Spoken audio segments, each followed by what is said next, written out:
지금 현재 GDP 대비 가계부채 비율이 100%가 넘죠. 과도한 신용으로 인해서 주식시장이나 부동산 시장에서의 버블이 생기고 연계되고 하는 이런 부분은 사전에 방지해야 된다. 그런 노력을 해야 된다라는 생각을 합니다. 안녕하십니까, 고승범입니다. 여러분들 영상으로 만나 뵙게 돼서 반갑습니다. 오늘 제가 말씀드릴 강연의 주제는 금융의 역사와 트렌드입니다. 물론 방대한 금융의 역사를 한꺼번에 다 말씀드리기는 어렵습니다. 그래서 저는 오늘 금융 안정, 금융 발전, 그리고 경제 성장 그 관계에 대해서 말씀을 드리고, 특히 금융 안정이 바탕이 돼야 금융 발전도 가능하고 경제 성장도 가능하다라는 시각에서 말씀을 드리려고 합니다. 경제 성장과 금융 발전, 그리고 금융 안정 서로 밀접한 관계가 있습니다. 여기서 제일 중요한 것은 저는 금융 안정이라고 생각을 합니다. 금융 안정이 바탕이 돼야 그 위에서 금융산업이 발전할 수 있고, 그것이 또 경제성장에도 긍정적인 영향을 미친다, 이런 말씀을 드리려고 합니다. 경제학에 나오는 생산함수가 있죠. 이 생산함수는 기술 발전과 노동과 자본의 함수로 되어 있습니다. 노동과 자본을 충분히 활용을 해서 물가 상승 없이 우리가 달성할 수 있는 최적의 성장률을 잠재성장률이라고 합니다. 이 잠재성장률은 총요소 생산성과 잠재노동, 그리고 잠재 자본으로 구성되어 있다고 할 수 있습니다. 금융의 발전은 이 세 가지 요소에 각각 긍정적인 영향을 미친다고 경제학자들이 주장을 해왔습니다. 먼저 기술 발전, 총요소 생산성과 관련해서는 자원 배분의 효율화를 금융산업 발전이 가져오기 때문에 이것이 경제 성장률을 높인다는 것입니다. 그리고 두 번째로 잠재 노동과 관련해서도 실물 분야와 금융 분야의 자원 배분의 최적화, 이런 거를 통해서 금융 발전이 잠재 노동을 늘리는 그런 역할도 하고요. 그리고 또 잠재 자본과 관련해서는 새로운 산업에 대한 자본의 공급, 이것을 확대시킴으로써 또 경제 성장률을 높이는 그런 역할을 하게 된다고 할 수 있겠습니다. 그런데 금융 발전이 경제 성장에 중요하다, 이것에 대해서 경제학자들의 시각이 제각각이었습니다. 조한 로빈슨이라고 1950년대 활동한 학자인데요. 실물 부분이 중요하고 금융은 따르는 것이다, 이렇게 말을 한 적이 있습니다. 또 신고전학파학으로 알려져 있는 루카스 같은 학자는 금융과 실물이 서로 떨어져 있다. 하지만 금융 발전이 경제 성장에 긍정적인 영향을 미친다는 학자들이 1960년대 말부터 나타나기 시작했습니다. 골드스미스라는 학자가 1969년에, 맥키논과 쇼라는 학자가 1973년에 금융 발전이 경제 성장에 굉장히 중요하다, 이런 주장을 했습니다. 특히 맥키논과 쇼 같은 학자들은 금융 억압 정책, 그러니까 정부가 이자율을 통제하고 신용을 할당하고 하는 이러한 정책들이 경제 성장을 방해한다, 이러한 주장을 했었습니다. 1980년대에 들어와서는 내생적 성장 이론이 발전을 하게 되는데요. 이 내생적 성장 이론은 경제 내에서 경제 발전에 필요한 변수를 찾는 것입니다. 루카스 같은 학자는 인적 자본이 중요하다고 했었죠. 그 이후에 킹과 레빈, 이런 학자들은 금융 발전이 중요하다, 이런 얘기를 했습니다. 그러니까 이러한 주장을 하면서 이들 학자들이 계량 분석을 해서 실제로 금융 발전이 경제 성장에 긍정적인 요인을 미치는지 이런 거를 분석하게 됐습니다. 그렇게 해서 분석을 해보니까 금융 발전이 경제 성장에 긍정적인 영향을 미친다는 그런 계량 분석 결과를 얻었습니다. 이러한 결론에 대해서 많은 학자들이 반대 의견을 또 내기 시작했습니다. 특히 남미의 케이스를 가지고 많이들 얘기를 했는데요. 남미에서는 1980년대 초에 외채 위기가 있었습니다. 금융 발전을 위해서 금융 자유화를 추진을 했고, 그러면서 해외 자본, 특히 미국의 자본이 많이 들어왔죠. 그러다가 미국이 금리를 인상하면서 이 자본이 빠져나가고, 그러면서 외채 위기를 겪었습니다. 그러니까 남미 국가들을 대상으로 분석을 해보면 이론과는 반대로 이 부정적인 결과를 가져오는 그런 결론이 나타나는 것이죠. 유동성은 늘었지만 경제 성장률이 오히려 낮았다는 것입니다. 반대의 케이스도 있습니다. 우리 한국을 비롯한 동아시아 국가들의 케이스죠.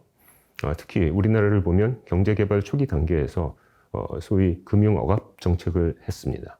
정부가 금리를 통제하고, 그리고 신용 할당, 그러니까 정책금융 같은 것이죠.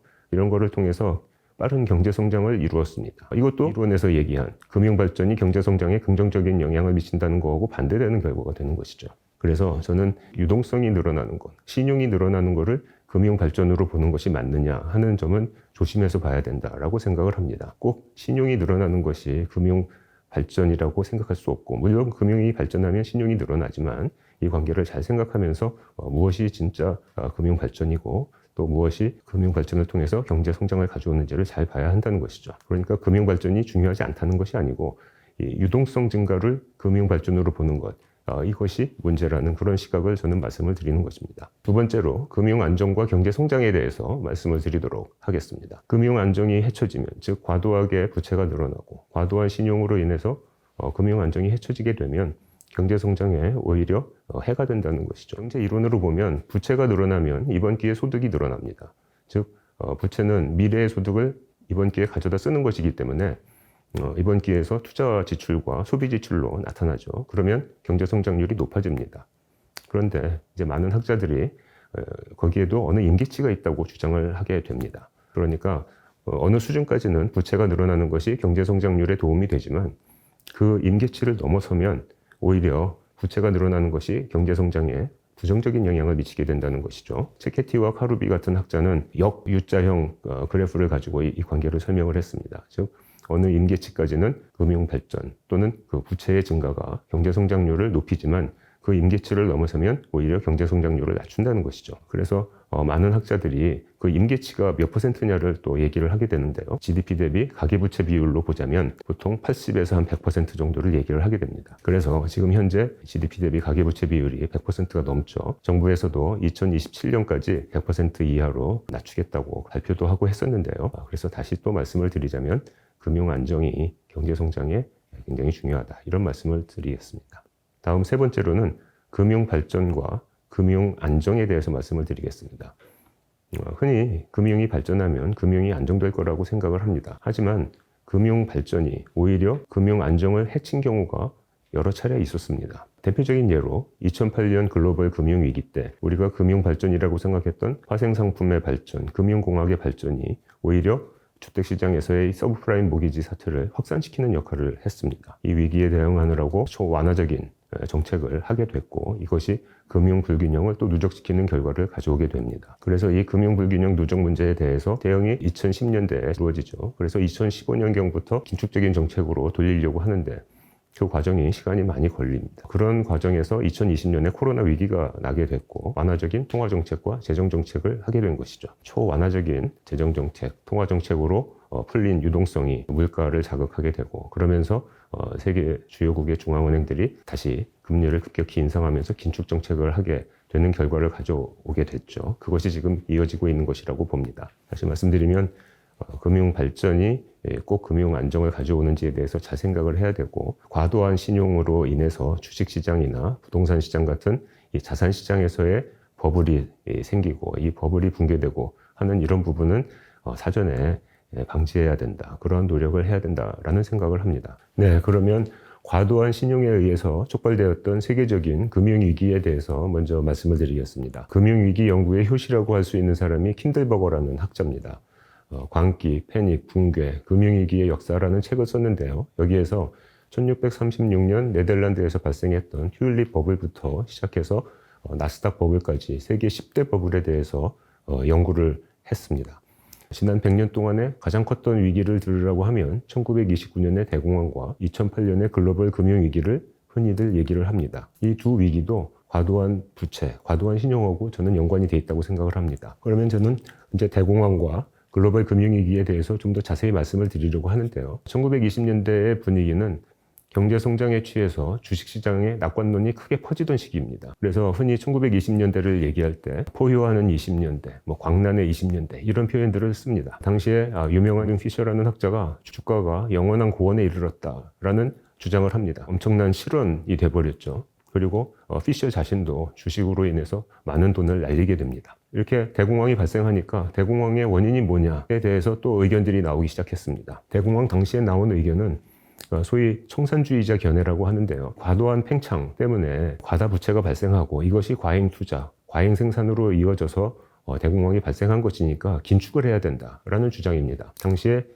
재무부 장관을 하고 있던 앤드류 멜런이 주장한 내용이기도 합니다. 그래서 앤드류 멜런의 표현을 따르자면 전면적인 청산이 중요하다. 주식도 청산하고 부동산도 청산하고 이런 주장을 했다고 합니다. 1960년대에 들어오면서 유명한 경제학자인 밀턴 프리드만이 완전히 반대되는 주장을 하게 됩니다. 프리드만은 안나 슈월츠라는 여성 경제학자와 함께 미국 화폐사라는 책을 썼는데요. 여기서 프리드만은 대공황에 대해서 완전히 새로운 해석을 하게 됩니다. 대공황의 원인이 연준의 통화정책이 잘못됐기 때문이라는 주장입니다. 위기 상황에서 연준이 통화 공급을 축소했고 이것이 은행의 파산으로 이어지고 실물 경제를 위축시키고 대공황이 초래됐다는 것이죠. 결국 완화적인 정책을 통해서 금융시장을 안정시켜야 되는데 연준이 거꾸로 했다는 주장입니다. 프리드만의 주장 이후에는 많은 사람들이 금융 안정을 위해서 완화적인 정책이 필요하겠다 이런 생각들을 또 하게 되죠. 대공황의 원인이 하나가 더 있습니다. 당시에 근본위제를 채택하고 있었는데 이것도 대공황의 원인이었다는 주장들이 많이 있습니다. 특히 아이켄 그린 같은 학자가 그런 주장을 했는데요. 근본위제를 유지하려면 그 나라의 환율을 고평가된 수준으로 유지를 해야 됩니다. 그러다 보니까 완화적인 재정정책, 통화정책을 쓰기가 어려웠던 것이죠. 이러한 대공황의 원인에 대해서 연구한 학자, 그중에서 대표적인 사람이 버냉키입니다. 버냉키는 2006년에 연준 의장이 되죠. 그리고 나서 발생한 2008년 글로벌 금융위기 당시에 버냉키는 완화적인 정책으로 금융위기에 대응하는 그런 정책을 하게 됩니다. 2008년 글로벌 금융위기에 대해서 좀 더 말씀을 드리면 서브프라임 모기지 사태로 금융위기가 발생하게 됐죠. 그래서 2006년까지 호황을 구가하던 이 부동산 시장, 주택시장의 부실 문제가 2007년부터 커지게 됩니다. 그래서 2007년에 정부 보증기관인 페니메와 프레디맥의 부실이 문제가 되고 그리고 나서 2008년 3월에 그 당시 5대 IB 중에 하나였던 베어 스턴스가 문제를 일으키게 되고요. 그러다 보니까 JP모간이 베어 스턴스를 인수하게 됩니다. 본격적인 글로벌 금융위기는 2008년 9월 15일에 리먼 브라더스가 파산하면서 시작이 됩니다. 리먼 브라더스가 파산하고 나서 당시 제일 큰 보험회사였던 AIG가 또 어려움에 처하게 됩니다. 그래서 연준이 사상 처음으로 은행이 아닌 비은행 금융기관에 대출을 하게 되고 그리고 나서도 또 시장 불안이 계속되고 당시 1위, 2위 IB였던 골드만삭스와 모간 스탠리도 위험하다 해서 이 두 회사가 은행 지주회사로 전환하게 됩니다. 당시에 금융당국, 재무부와 연준이 적극적으로 대응을 하게 되는데요. 당시에 핵심 과제는 금융회사들의 부실 자산의 처리, 그리고 금융회사의 자본 확충, 또 예금자 보호 문제 이렇게 세 가지였습니다. 이러한 세 가지 문제에 적극적으로 대응을 하면서 글로벌 금융위기를 넘기게 됩니다. 지금까지 세계적인 위기에 대해서 말씀드렸는데요. 이제 한국의 위기에 대해서도 간략하게 말씀을 드리려고 합니다. 저는 한국의 위기도 마찬가지로 과도한 부채에 의해서 발생하는 경우가 많았다고 생각을 합니다. 1차, 2차 오일 쇼크가 있었고요. 1972년에 사채 문제로 해서 큰 위기가 발생하게 됩니다. 여기에 대응해서 정부에서 83 조치라는 조치를 하게 되는데요. 사채 동결 조치였습니다. 이 당시에 사금융을 양성화하자 해서 세 가지 법이 탄생을 하게 됩니다. 단기금융업법에 의해서 생긴 단자회사들이 1994년에 종금사로 많이 전환을 하면서 해외에서 단기로 차입해서 장기로 운용하고 이렇게 하다가 자금의 미스매치가 일어났고 이것이 외환위기의 한 가지 원인으로도 작용하게 됩니다. 지난 20-30년간에 우리나라에서 발생했던 금융위기를 보자면 1997년의 외환위기, 그리고 2003년에 있었던 신용카드 사태, 그리고 2011년에 있었던 저축은행 사태 등을 들 수 있을 것입니다. 저는 이들 위기가 모두 과도한 부채하고 관련이 있다고 생각을 합니다. 1997년에 있었던 외환위기와 관련해서 여러 가지 원인이 있습니다. 그 중에 하나가 과도하게 기업 부채가 많았던 것이죠. 이들 기업 부채가 문제를 일으켜서 당시에 30대 재벌 중에 많은 기업들이 도산을 하게 되고 그리고 기업 대출을 많이 해줬던 주요 시중은행들도 어려움을 겪게 됩니다. 2003년 신용카드 사태도 신용카드 빚이 문제였죠. 97년 외환위기를 극복하고자 정부에서는 이제 완화적인 정책을 하게 되고 또 소비 진작 정책도 하게 됩니다. 그러면서 카드 사용을 장려를 했고 이러다 보니 카드 빚이 늘어나게 된 것이죠. 물론 카드 사태의 원인도 여러 가지입니다. 사실 금융위기의 원인은 한 가지로 나타나지 않고 여러 가지 원인이 복합적으로 작용을 합니다. 신용카드 사태의 원인으로 신용카드 남발하는 것에 대해서 감독을 잘못했다. 이런 것도 원인 중에 하나로 작용을 하지만 제가 지금 말씀드린 대로 이 카드 빚이 늘어나게 하는 이 완화적인 것이 이 경제 환경 이것이 큰 문제 중에 하나였다고 생각을 합니다. 2011년에 저축은행 사태도 과도한 부채하고 연결이 되어 있다고 생각을 합니다. 저축은행 사태가 발생하니까 여러 가지 원인이 작용했다고 그렇게들 주장을 했습니다. 저축은행으로 이름을 바꾼 것이 원인이었다. 또 예금보호 한도를 늘린 것이 잘못이다. 이런 주장도 하게 되고요.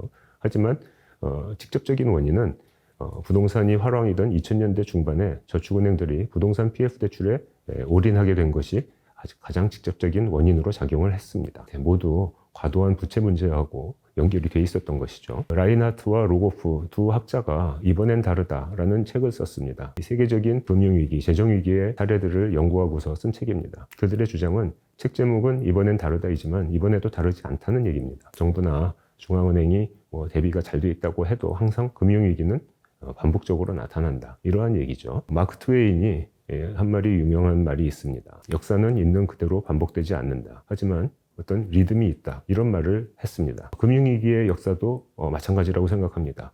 똑같은 금융위기가 반복해서 발생하지는 않습니다. 다만 비슷한 리듬이 있는 것이죠. 그 리듬이 무엇인가? 저는 과도한 신용, 과도한 부채라고 생각합니다. 모든 위기가 이 과도한 신용 문제와 연결이 되면서 반복되고 있다. 저는 그렇게 생각을 하고요. 그래서 이 과도한 신용, 과도한 부채 문제에는 평소에 잘 대응을 하고 또 그것을 방지하기 위한 준비를 해야 큰 위기를 막을 수가 있고 위기가 와도 쉽게 이것을 극복할 수 있다. 이렇게 생각을 합니다. 다음 시간에는 거시경제정책으로서의 통화정책과 금리의 트렌드, 그리고 마지막으로는 잠재 성장률의 제고가 경제발전을 지속하는 데 제일 중요하다라는 그런 말씀을 드리려고 합니다.